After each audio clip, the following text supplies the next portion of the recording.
Boa noite a todos. Hoje nós estamos nesse dia muito importante para todos nós, a nossa quinta-feira. Acredito que para a maioria dos companheiros, revendo mais uma lição do Evangelho.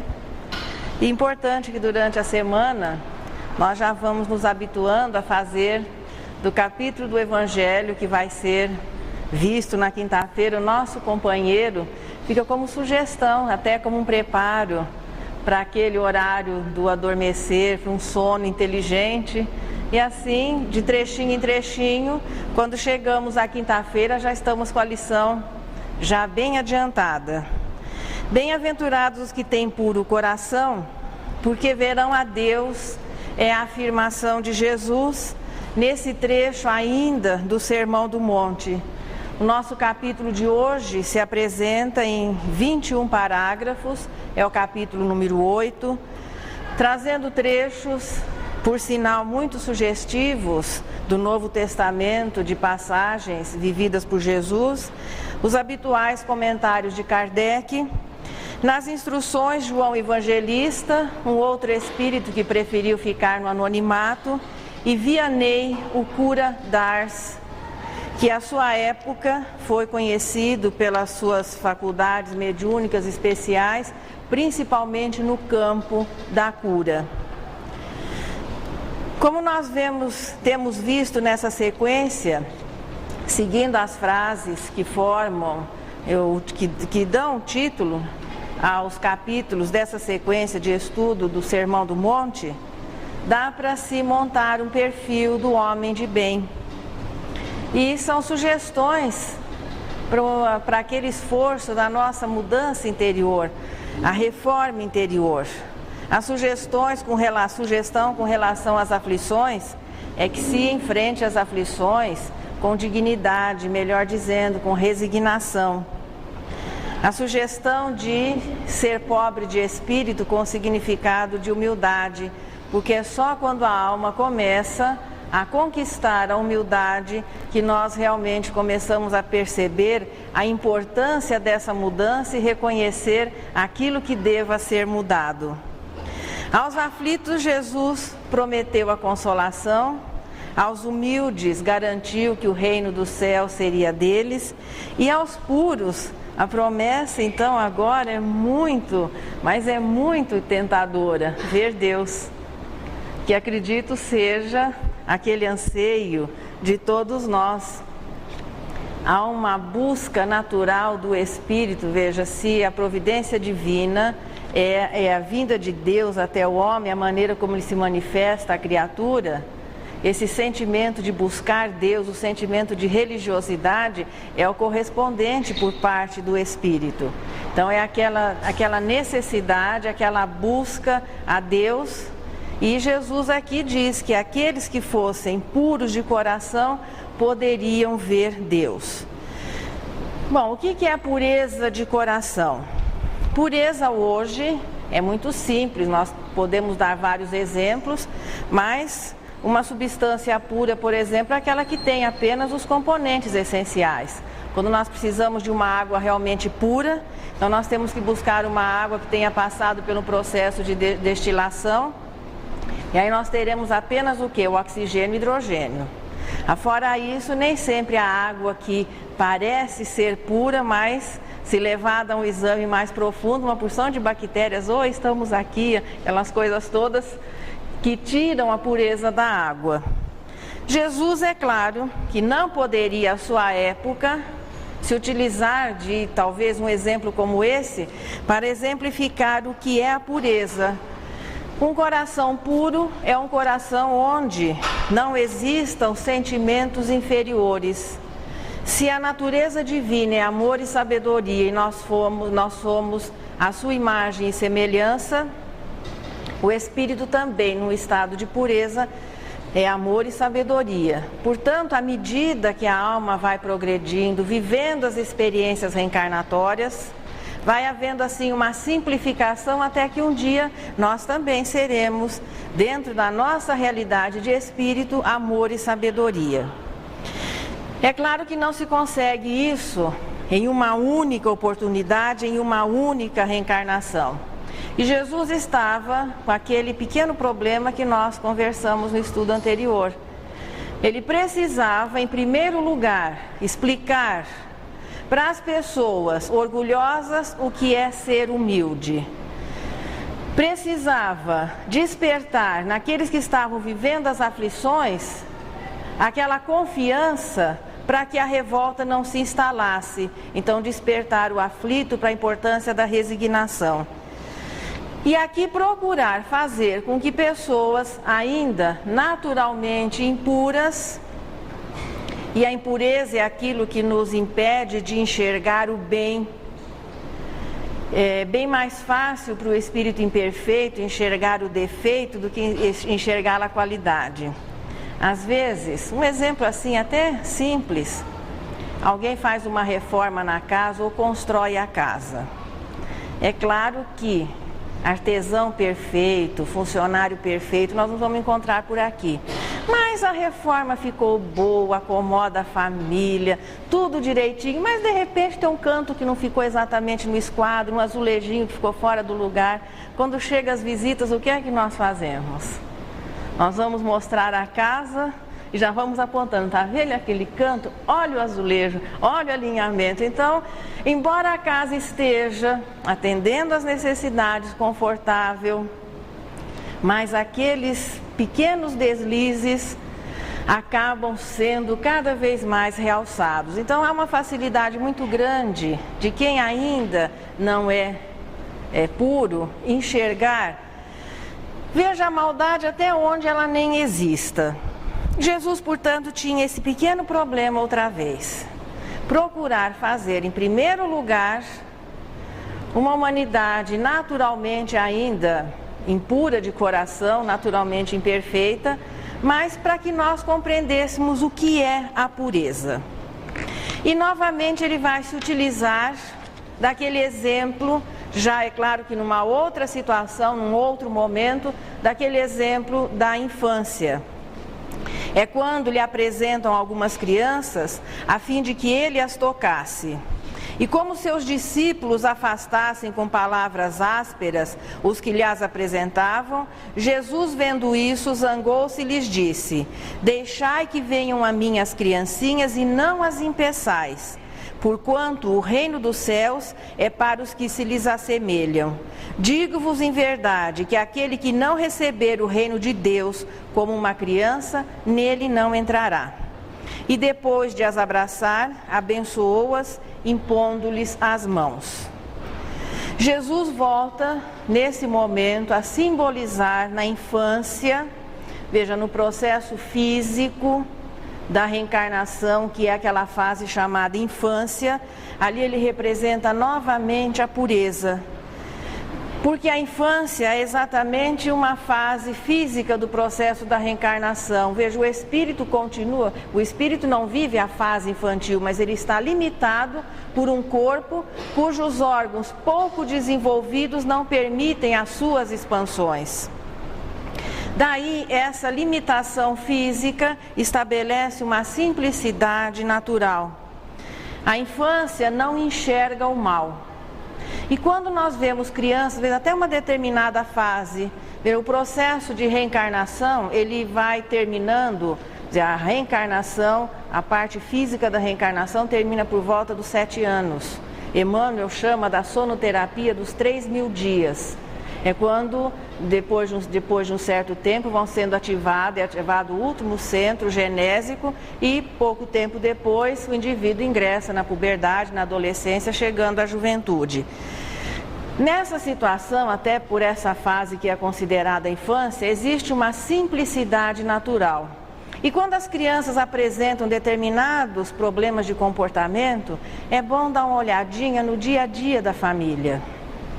A criança que se recusa, uma determinada época, até foi criada, a televisão mostrou uma situação em um determinado lugar em que as crianças, me parece que era um edifício, e tinha a piscina lá de uso de todo o pessoal, e as crianças estavam se recusando a nadar porque existia um coleguinha excepcional. Então os pais estavam tentando impedir que aquele menino brincasse com seus filhos, dizendo que eram as crianças que se recusavam. A criança, numa certa fase, até uma certa fase, ela não enxerga esse tipo de diferença. O preconceito existia, era por parte dos pais. Então existe uma simplicidade natural. Na infância ainda, pela limitação física na infância, há uma simplicidade natural, uma ausência de preconceito. Não existem assim intenções, aquele interesse pessoal marcado. A infância, portanto, confere ao espírito um estado temporário de pureza, que quando se torna uma conquista do espírito, aí sim vai estabelecer, vai trazer um estado permanente de simplicidade. É aquele que mesmo onde o mal exista, ele acaba enxergando no mal a ausência do bem. É por isso que alguns espíritos, no caso, principalmente André Luiz, ele fala muito direto dessa maneira, que o mal não merece comentário. Porque todas as vezes que alguém mal comenta o mal se torna maior. Quando um bom espírito comenta o mal de alguém, nós enxergamos ignorância. Mas quando somos nós a comentar o mal, a situação se torna sempre pior. Por isso, quem consegue enxergar o bem em todas as situações, mesmo sem ainda haver atingido a pureza de espírito, já consegue enxergar Deus em todos os lugares. É aquela historinha da felicidade. Quem tem a consciência tranquila, quem é humilde, já começa a viver um clima de felicidade, já começa a ter um pedacinho do céu, mesmo vivendo no plano de provas e expiações. Quem consegue enxergar o bem, o melhor lado de todas as situações, já começa exatamente a ver Deus. Jesus, contudo, já que esse assunto é muito sério, ele vai aprofundar-se e os espíritos, através do codificador, selecionaram outros trechos para que nós pudéssemos, já que diretamente, claro, ele transmitiu, ele viveu esses ensinamentos com aqueles que tiveram, vamos dizer assim, a felicidade até agora ímpar de compartilhar aquela existência, para que nós também pudéssemos ter assim um plano de aula já bem montado e com o fechamento final. É importante, veja, que nós consigamos enxergar as nossas imperfeições, porque são as imperfeições que vão fazer com que a nossa visão seja distorcida. Então, ao invés de enxergar o bem, que veja, o uso dos sentidos é subjetivo. Existe a visão, mas cada um enxerga a vida ao pé da letra, mesmo, não é no sentido figurado, não. Nós enxergamos as coisas de uma maneira muito pessoal. Os ouvidos ouvem, mas nós acabamos ouvindo de acordo com a nossa condição moral. Então a imperfeição é que estabelece essa distorção do indivíduo não conseguir enxergar o bem onde ele exista. Nós somos muito complacentes na avaliação pessoal. A maioria se julga bonzinho. Todos nós achamos, em todas as situações, nós sempre acabamos nos colocando no papel de vítima. Geralmente afirmamos que somos boas pessoas. Quantas vezes ouvimos dizer, ah sim, mas eu sou boa pessoa, eu gosto de planta, eu gosto de animal, eu gosto de criança. Eu sempre procuro complementar o seguinte, todos nós dizemos que gostamos de planta, de animais e de crianças. É bom dar uma olhadinha como é que as plantas, os animais e as crianças estão sendo tratados no planeta Terra. Por todas as pessoas que se dizem de bons sentimentos, de boa índole, que gostam de plantas, de bichos e de crianças. Assim era a época que Jesus vivia. Se por acaso se fosse fazer uma pesquisa entre os judeus, a maioria deles ia se dizer como nós nos dizemos, boas pessoas. Os textos sagrados recomendavam que as mãos deveriam ser lavadas antes das refeições. Veja, eram hábitos de higiene, mas que Moisés, quando organizou as suas leis, colocou também como origem divina. Então fazia parte do ritual religioso, fazia parte do dia a dia, era alguma coisa assim, um protocolo que não podia ser quebrado, era não se lavar a mão antes das refeições. Então, se perguntasse para um judeu que lavava as mãos antes das refeições, que procurava respeitar pelo menos exteriormente os pais, porque o desrespeito podia ser punido até com a morte, e que muitas vezes ia ao templo fazer ofertas em nome dos pais. Para a maioria dos judeus, todos eles jejuavam nos dias prescritos, se abstinham dos alimentos proibidos, e com relação à conduta sexual era muito interessante.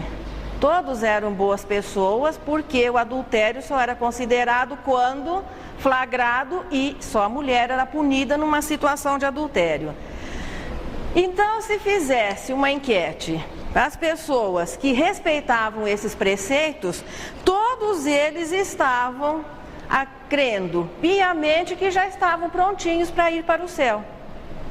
E Jesus tinha um pequeno problema. Era importante que o cristianismo despertasse as pessoas para a realidade, veja, do interior e não exatamente aquilo que se demonstra exteriormente. Que, veja, apenas esses rituais ou esses costumes àquela época, isso não era suficiente para o indivíduo realmente ser alguém modificado interiormente e ter condições de imaginar que ele já estivesse prontinho para ver Deus ou ir para o céu. Só enxerga Deus quem realmente consegue ver o bem em todas as situações. Jesus, portanto, iria usar uma outra lição. Eu não sei porquê, mas de início a imagem de Jesus foi muito mal apresentada à humanidade. Aqueles filmes mexicanos antigos da Paixão do Cristo, então, foi uma coisa terrível. Parece que Jesus era uma pessoa assim, sem definição, que falava, não era nem manso, era aquela voz assim meio mole que o artista reproduzia, parece alguém sem personalidade. E nós não podemos de maneira nenhuma enxergar Jesus dessa maneira. Jesus, em muitas situações, chocou os costumes, de uma certa maneira até poderíamos considerar provocações para chamar a atenção sobre ele e a partir daí oferecer mais uma lição. Com relação a essa aparência exterior de santidade, de pureza, em determinado momento ele foi convidado por um fariseu que o convidou para jantar em sua companhia. Jesus foi, sentou-se à mesa. Então imaginem a cena. Primeira coisa, já na casa de um fariseu, que era um terreno muito perigoso para Jesus, já que os fariseus, veja, o cristianismo se indispunha frontalmente com a maneira de ser, com a filosofia do farisaísmo.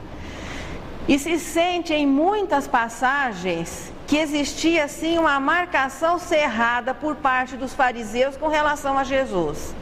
Em muitas situações eles interrogavam de uma maneira agressiva, e esse não foi só essa vez, mas esse aqui convida Jesus para ir jantar em sua casa. Jesus vai. Acreditamos que Jesus chamasse atenção em todos os lugares onde chegasse. E o que é que ele faz?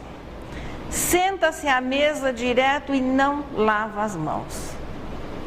Imagina o silêncio que deve ter se feito em primeiro lugar, porque ele era o convidado de honra. O que se esperava dele? Que ele cumprisse o ritual, lavasse as mãos antes de se servir. Não lava as mãos. Nós podemos imaginar o silêncio depois, os comentários baixinhos. Por que não lavou ele as mãos antes de jantar? Disse, porém, Jesus: vós outros fariseus, pondes grande cuidado em limpar o exterior do copo e do prato. Entretanto, o interior de vossos corações está cheio de rapinas e de iniquidades. E aí ele pergunta: aquele que faz o exterior não é o que faz também o interior? Isso ele deve ter falado para o dono da casa.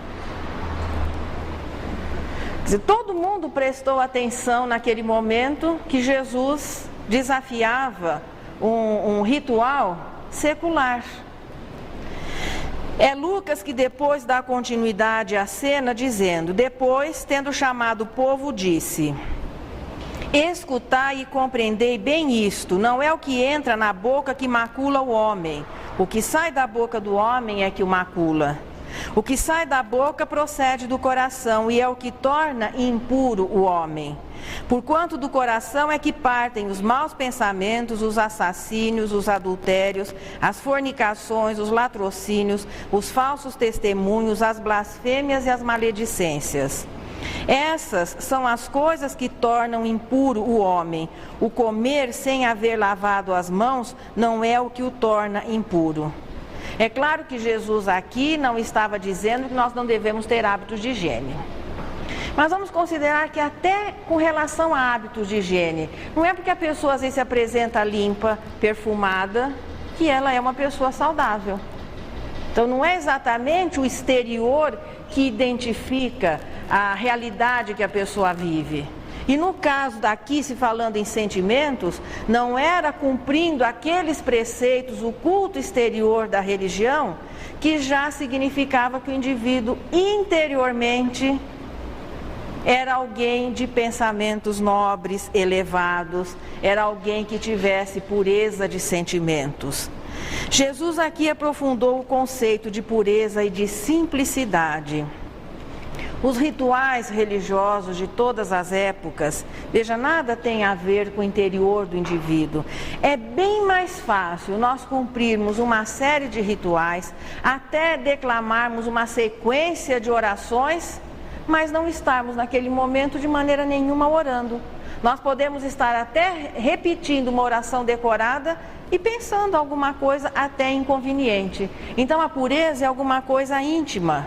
Não tem nada a ver com o exterior. Até ali, até o cristianismo, o mosaísmo, que foi a primeira revelação, o decálogo, se preocupou e procurou educar o indivíduo para controlar as manifestações inconvenientes da sua imperfeição. Então no decálogo não se fala de amor, se fala realmente de respeito, de uma maneira austera: não matar, não roubar, não cometer adultério, não cobiçar as coisas do próximo, respeitar, procurar santificar o dia do sábado, que daria abertura depois para as leis sociais, o respeito que se deve a Deus. Mas a justiça procurou, em primeiro lugar, coibir as demonstrações exteriores daquele primitivismo que ainda havia no interior. Por isso as pessoas imaginaram que não matando o inimigo já era o suficiente. O cristianismo veio 1.300 anos depois, quando tivemos 1.300 anos para nos habituarmos a uma conduta menos primitiva, mas ainda não significando amorosa, fraterna. Aí o cristianismo vem para trabalhar o interior, limpar o interior. E assim Jesus, veja, o cristianismo causou realmente um reboliço, porque eram situações totalmente novas. As pessoas estavam habituadas a demais demonstrar do que exatamente sentir. Então era importante isso, veja, fazia parte da filosofia do farisaísmo. Era importante dar a impressão de ser honesto, de ser uma pessoa virtuosa. Mas não havia ainda aquela cobrança de que isso deveria ser, em pensamento, em interior, ser uma situação normal de conduta. Para que a humanidade não se enganasse e continuássemos sendo complacentes com as nossas imperfeições, achando que somos bonzinhos, que já somos puros, e como fixação de ensinamento, Jesus ainda vai usar um outro exemplo mais forte do que os anteriores. A mudança interior é que realmente caracteriza se o indivíduo assimilou ou não a lição que está sendo oferecida. E a partir daí, as demonstrações vão se tornando naturais. Jesus aqui vai usar um exemplo, e ele usou a época, veja, na ocasião das bem-aventuranças. É quando ele aborda o assunto adultério. que até então era considerado, veja, na cultura dos hebreus e depois dos judeus, era considerado apenas com relação à mulher. E aí Jesus diz o seguinte, no próprio Sermão do Monte: aprendestes que foi dito aos antigos, não cometereis adultério. Eu, porém, vos digo que aquele que houver olhado uma mulher com mau desejo para com ela, já em seu coração cometeu adultério com ela. Aqui ele não se referiu ao adultério feminino, mas ele começou a inverter, veja, aquela lei secular, milenar, 1300 anos, que punia apenas quando ficasse configurado, quando fosse flagrado, a punição apenas para a mulher. Ele não se dirigiu aqui às mulheres. Como é que os judeus ouviram isso? Em uma sociedade em que a mulher sequer era considerada, que era penalizada por uma situação assumida em conjunto. Aí vem aquele moço aqui no Sermão do Monte, Jesus, que estava começando o seu trabalho, e coloca o adultério não mais quando consumado, quando configurado, e não só por parte da mulher, mas dizendo que aquele que olhasse a mulher com maus olhos.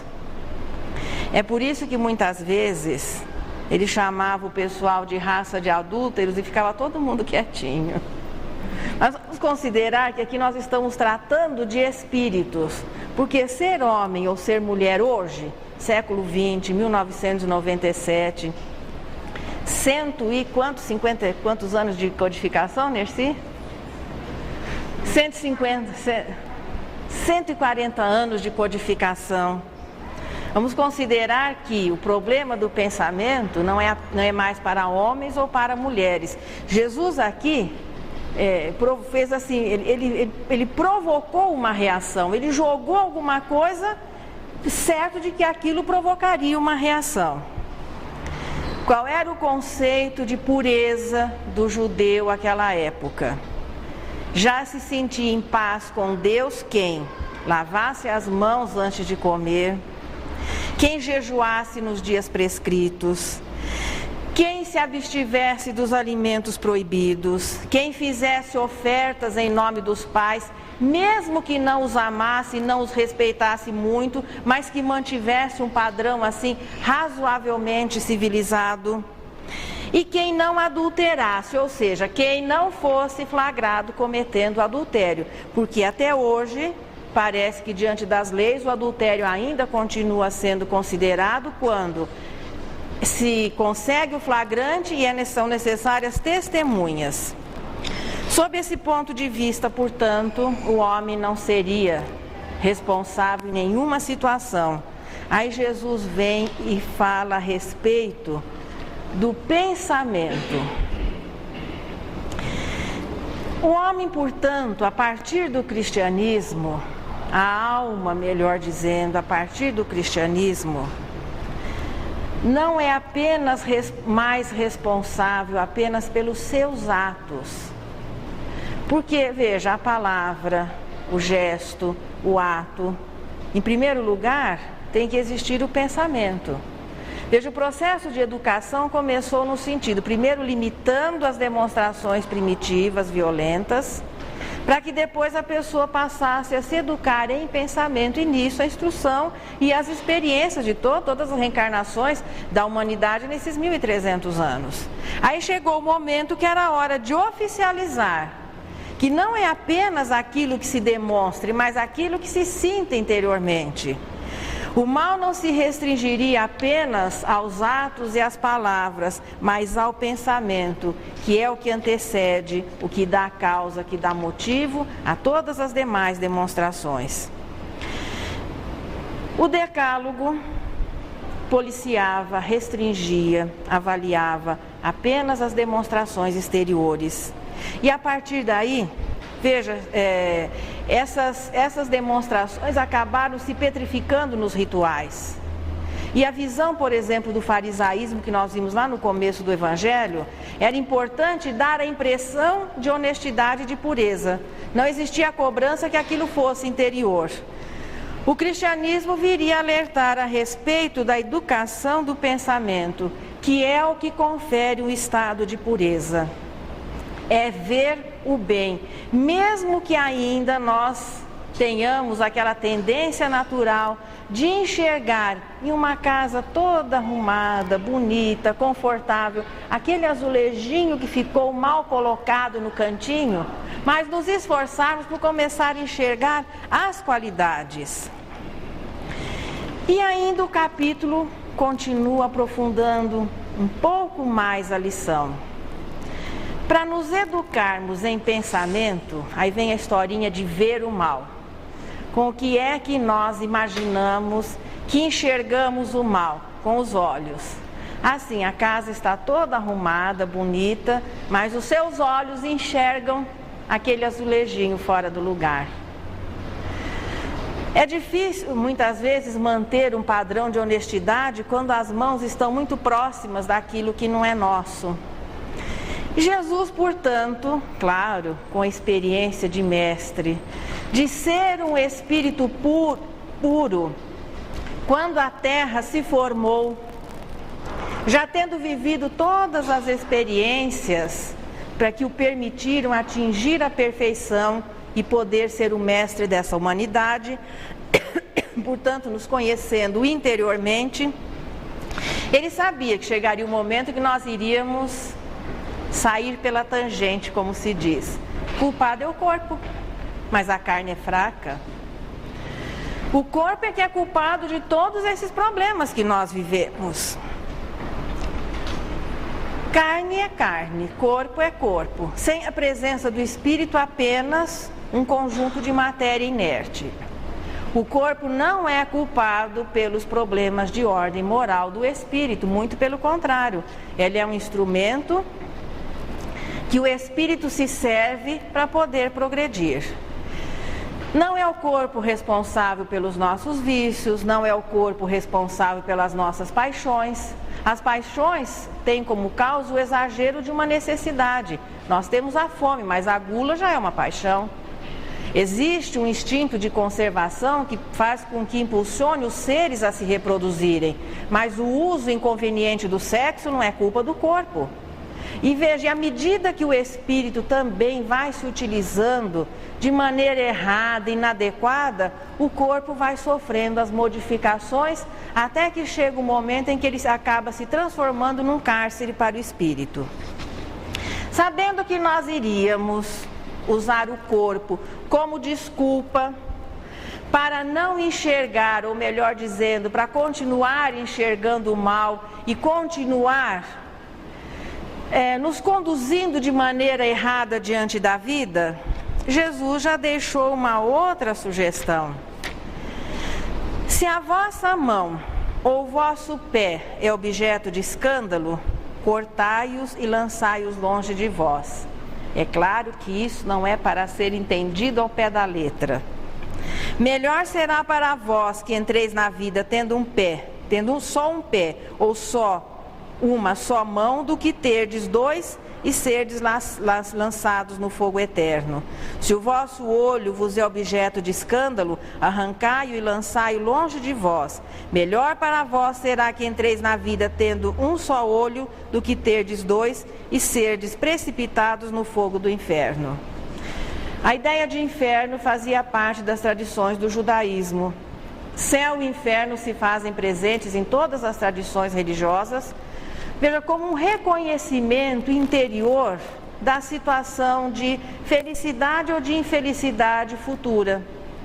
Apenas que nós entendemos inicialmente ao pé da letra, tanto o céu como o inferno, lugares físicos. Hoje, à luz da doutrina espírita, é a condição moral. Portanto, o que é cortar a mão ou cortar o pé? Aí nós temos que voltar um pouquinho lá nas aflições. Existem as aflições que são arrumadas nessa existência Então, o uso indevido, por exemplo, do corpo, a pessoa que se excede nos vícios, que se excede nas paixões, aquele que não convive de uma maneira harmoniosa com o seu corpo, chega um momento em que o corpo vai reagir ofendido e a doença se instala, a desarmonia se instala. E existem outras situações em que, apesar de todo o esforço, de todo o respeito, o indivíduo já vem com uma série de deficiências, algumas congênitas, outras que vão surgindo no decorrer da existência e que acabam se transformando em limitações. E são as aflições diante das quais Jesus recomendaria a resignação. Escândalo aqui é entendido como mal moral.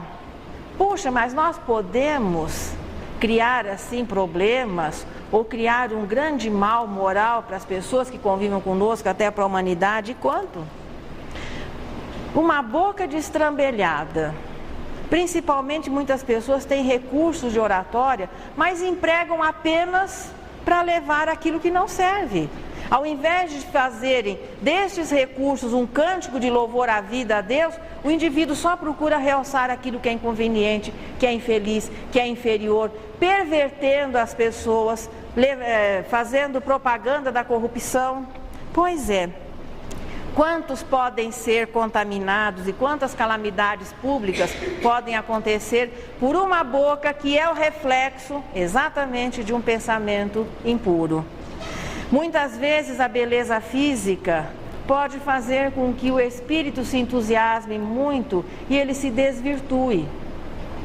Vai chegar o momento em que o corpo vai refletir o interior saudável do espírito. Não estamos dizendo, veja, que todas as limitações são expiatórias, existem as provacionais. Como é que nós vamos saber que a aflição que estamos vivendo é expiatória ou provacional? Quando provacional, a revolta não se instala. Quando expiatória, na maioria dos casos, aquilo não é aceito como é imposto, a revolta acaba fazendo parte do quadro. Por isso a sugestão, a resignação. Quantas mãos que furtam, falsificam, veja, o espírito se serve indevidamente do corpo. Não é o corpo culpado pelos problemas do espírito. Existe até uma pergunta, uma resposta no livro dos Espíritos. Um mau espírito reencarnado, claro que vai ser uma pessoa ainda de índole perversa. Um bom espírito reencarnado, o corpo vai refletir a sua bondade, a sua elevação.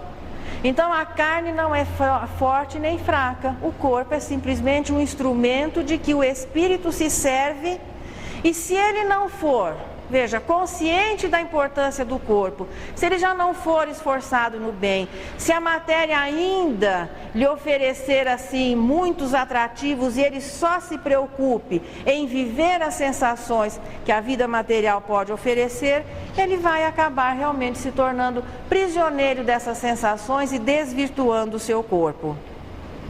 Quantas inteligências que acabam se transformando em calamidades para a humanidade, servindo ao mal. É a isso que Jesus se referia, não no sentido de cortar, mas os quadros expiatórios, a limitação física, ela é decorrente do mau uso. Então, muitas vezes a pessoa vem com determinadas, falta a mão, falta o pezinho, a própria inteligência limitada por um cérebro deficiente, a falta de visão, falta de audição.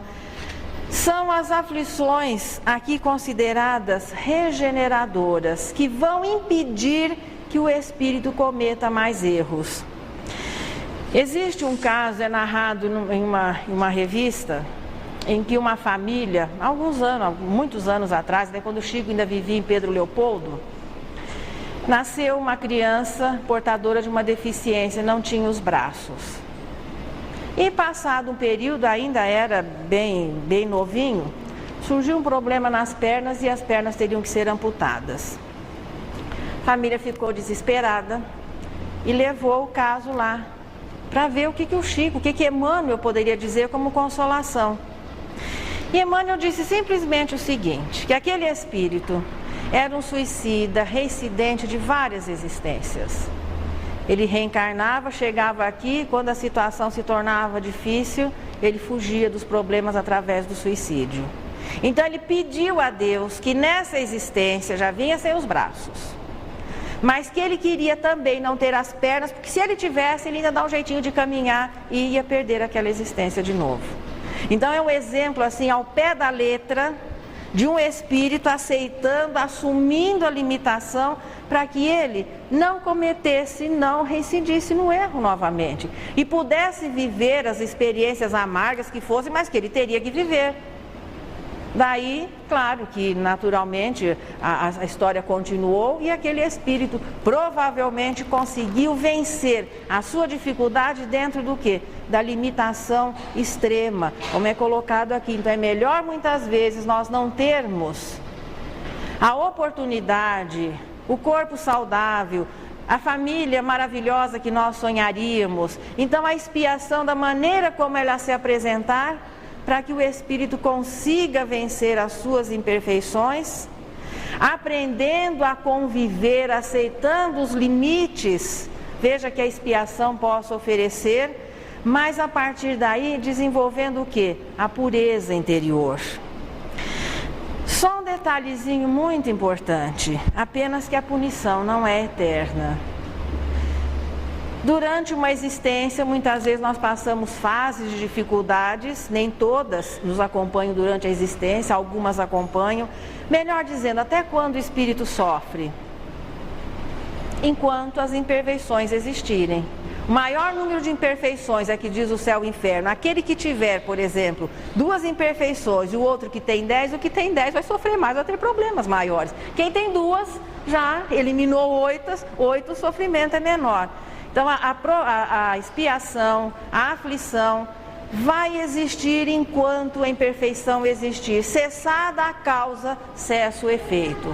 Então a melhor maneira, veja, de nos livrarmos do inimigo, de nos livrarmos do sofrimento, da expiação dolorosa, é começando o quê? A desenvolver a pureza interior.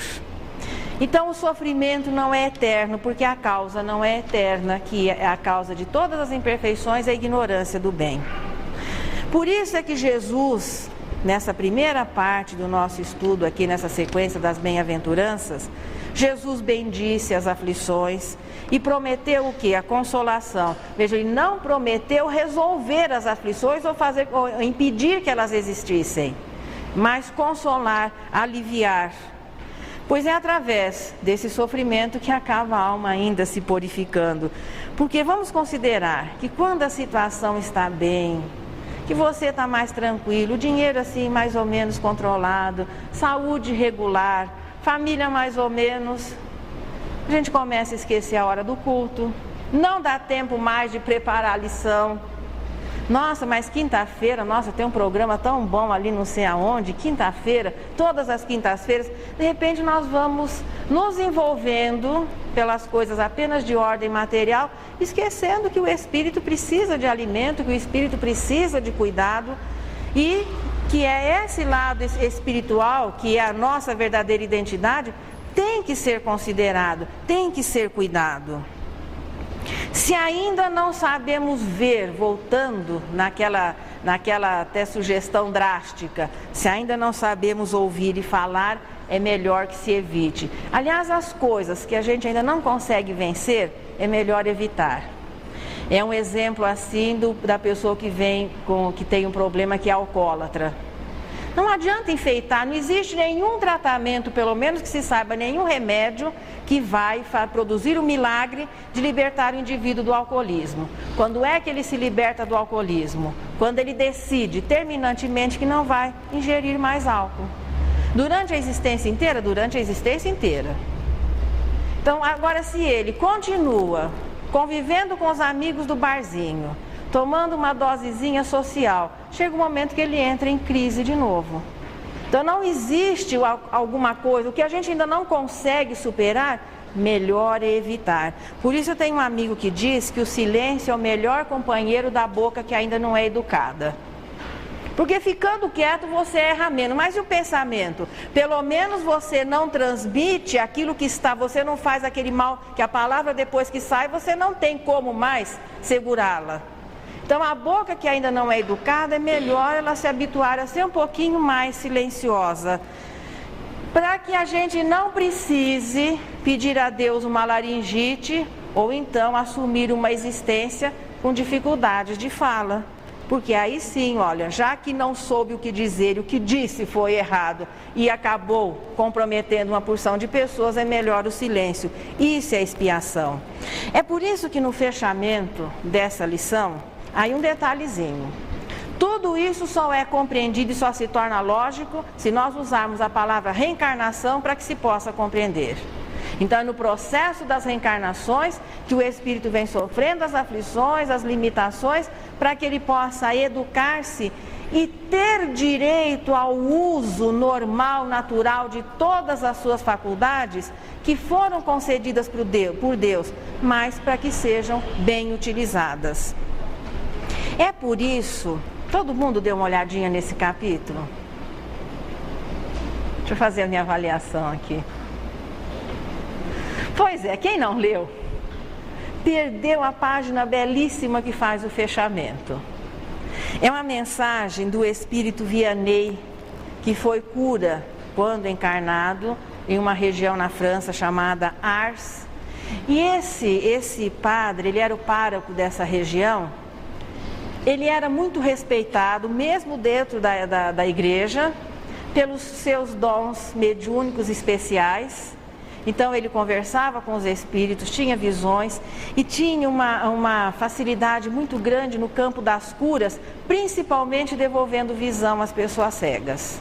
Então foi alguém extremamente virtuoso em vida e que vem depois dar o seu depoimento porque ele foi evocado, porque trouxeram uma jovem cega e evocam Vianney espírito para que ele realizasse, esperava-se que ele realizasse para aquela jovem o milagre, entre aspas, que ele havia feito em outras oportunidades, que ele curasse a jovem da cegueira. A página é um poema à consolação. E ele coloca, veja, depois que ele vai conversando com a moça, dizendo do porquê daquela aflição, ele coloca que ele não poderia curá-la. Imagina, veja, a esperança, a ansiedade com que essa moça procurou um centro espírita, evoca-se Vianney, ele vem e se apresenta e depois diz que ele não poderia curá-la, porque aquela cegueira do corpo era a luz para a sua alma. Isso é um recadinho para todos nós, porque muitas vezes nós imaginamos que os espíritos podem fazer determinados milagres, promover determinadas curas. Em muitas situações, nós em espíritos não autorizamos. E mesmo que ele o quisesse, ele não poderia fazer, porque aquela jovem espírito sabia da importância daquele processo expiatório, daquela cegueira que era o que estava ensinando-a a enxergar. E há uma frase, o realce é uma frase nessa lição. Ele diz, fazendo o fechamento da mensagem: confia no bom Deus que fez a aventura e que permite a tristeza. Puxa, mas se Deus criou a alegria, Ele permite a tristeza? Mas só tinha que permitir. Nós temos livre-arbítrio. O livre-arbítrio é uma conquista do espírito. Deus nos cria simples e ignorantes. Durante um período da nossa existência, o nosso progresso é direcionado, é aquela fase que se realiza nos reinos mais simples da natureza. Pelo acumular das experiências, chega um momento em que nós podemos optar pelo bem, pelo mal, se queremos progredir mais rapidamente ou não, se queremos sofrer mais ou sofrer menos, é uma questão de opção. Portanto, Deus criou a alegria, Deus criou, vamos dizer assim, o céu, a bem-aventurança, e deixou ao espírito o direito de conquistar. O que é a tristeza?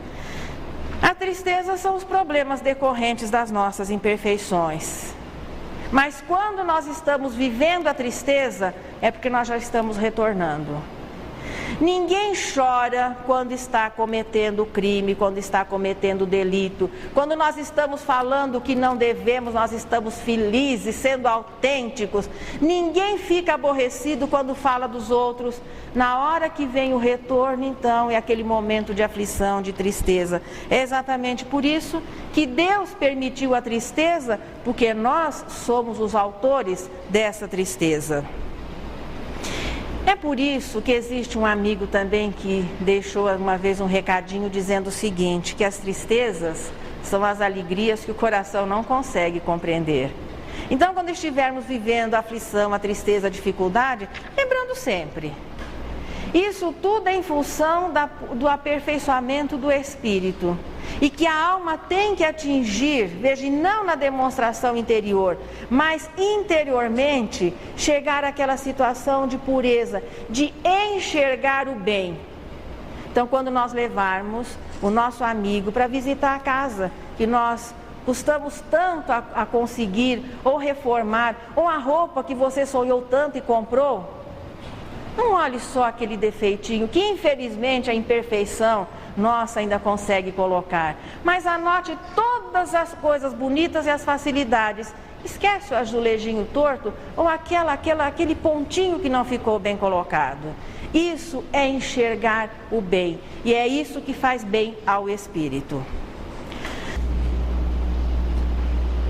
E hoje ela nos diz o seguinte: se te dizes tão pobre, alma querida, que nada tens a dar para contribuir na construção do amor, oferece no prato da humildade a tua dor nos tropeços da vida, em favor dos irmãos de nossa própria estrada, recordando esta mesa terna e sacrificada, que foi árvore em flor, brilho da natureza, e se deixou cerrar para servir de apoio às nossas preces, sofrendo humilhações que desconheces, nobre e formoso lenho, cuja bondade não mereço, de maneira a expressar-te o meu apreço nas palavras humílimas que tenho.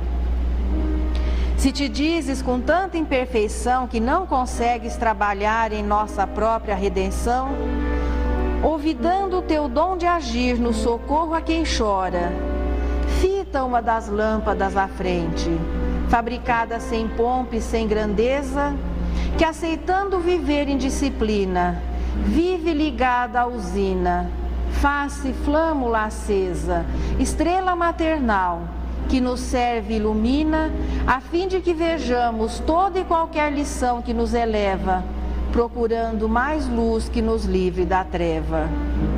Se te dizes no tempo, em tamanho cansaço, que não podes ser útil a ninguém, contempla o chão que nos mantém e se deixou cercar, para que a nossa ideia tenha um lar. Chão que é faixa de terra em estreito pedaço, que suportou enxadas e tratores, lamentando perder os seus lauréis de flores e a música dos ninhos, que lhe vinha da voz dos passarinhos, em troca de verdura e acolhimento. Chão que prossegue sempre esquecido e pisado, prestimoso e calado, qual benfeitor sem voz, que nunca reclamou salário junto a nós. Nunca digas não posso, eu não tenho, é impossível. Seja qual for o nível que a existência te dá, alma querida, vem estender conosco a seara do bem. Tenha certeza, Deus te utilizará.